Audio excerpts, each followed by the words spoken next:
আপনাদের বিষয়ে বলতেছি, আমাদের দৃঢ় সমর্থন দিতে হবে এবং সর্বোপরি এই ফ্যাসিস্টদের বিরুদ্ধে অ্যাকশন নেবেন এবং আমাদের নিরাপত্তার জন্য প্রধানমন্ত্রীর কাছে অনুরোধ জানাচ্ছি। এ পর্যায়ে বক্তব্য রাখার জন্য আহ্বান জানাচ্ছি ওয়ারিয়ার্স অফ জুলাই লালমনিরহাট জেলা শাখার সিনিয়র যুগ্ম আহ্বায়ক শাহিন ইসলাম। বক্তব্য রাখবেন শাহিন ইসলাম।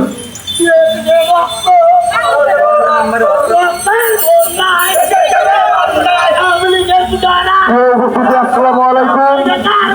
আজকের এই জুলাই সনদ ঘোষণা ও 25 আওয়ামী লীগ সরকারের বিচারের দাবিতে লালমনিরহাট জেলা ওয়ারিয়ার্স অফ জুলাই কর্তৃক আয়োজিত আজকের এই বিক্ষোভ মিছিলে উপস্থিত সকলকে জানাই আসসালামু আলাইকুম। প্রিয় ভাইরা, আমরা 5 আগস্টের পর সারা বাংলাদেশে যে পরিস্থিতি দেখতে পাচ্ছি, সেই প্রেক্ষিতে আজকের এই বিক্ষোভ মিছিল আমাদের অনুষ্ঠিত হয়েছে।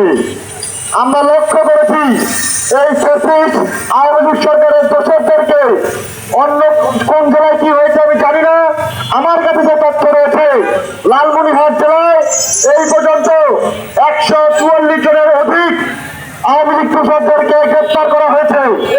কিন্তু আমরা দেখতে পেয়েছি 100-এর অধিক আওয়ামী লীগ দোষরদেরকে জামিন দেওয়া হয়েছে। আমি আমার আইনজীবী ভাইদেরকে উদ্দেশ্য করে বলতে চাই, আপনারা ভাই এই আওয়ামী লীগ দোষরদেরকে কোনো প্রশ্রয় দেবেন না। একটা কথা মাথায় রাখবেন, যে চোর যে চুরি করে সে যেমন অপরাধী, চোরকে সহযোগিতা করেছে সেও সমান অপরাধী। আমরা বলবো আপনাদেরকে কোনো যদি প্রভাবশালী নেতা কোনো ব্যক্তি যদি আপনাদেরকে প্রভাবিত করে জামিন করানোর জন্য আপনারা আমাদেরকে জানান, প্রশাসনকে জানান, আমরা তাদের বিরুদ্ধে দাঁড়াবো। আমরা সর্বশেষ আপনাদেরকে বলতে চাই, আমরা সবসময় আপনাদের পক্ষে